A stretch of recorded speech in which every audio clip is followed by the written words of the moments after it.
Welcome to our channel. Today we how to configure Schwab 401k rollover steps, beginner guide step by step clearly. Begin by gathering all relevant information about your existing 401k plan.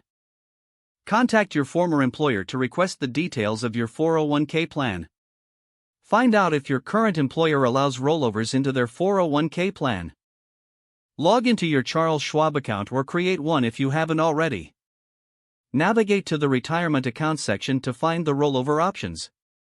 Select the option for rolling over a 401k account. Fill out the required forms, providing information about your previous 401k plan.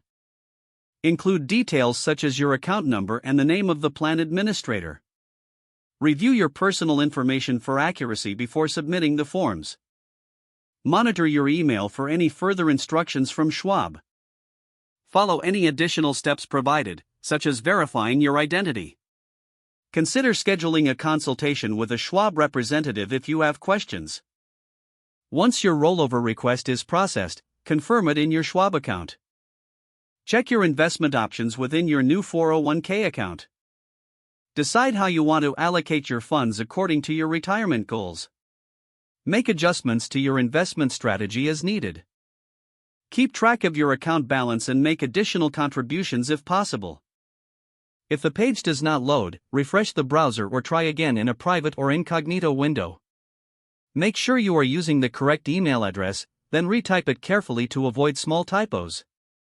If your password is not accepted, use the reset option and create a new strong password you can remember. Check your spam folder for verification or security emails, then complete any requested confirmation steps. Enable two-factor authentication if available to improve account security and reduce unauthorized access risk. After signing in, review your profile details so your contact information and settings are accurate and current. If you see an error message, note it down and try again after restarting your device and internet connection. Log out when you finish, especially on shared devices, to keep your account and payment information secure. If the page does not load, refresh the browser or try again in a private or incognito window. Make sure you are using the correct email address, then retype it carefully to avoid small typos. If your password is not accepted, use the reset option and create a new strong password you can remember. Don't forget to like this video and subscribe to our channel for more step-by-step tech guides.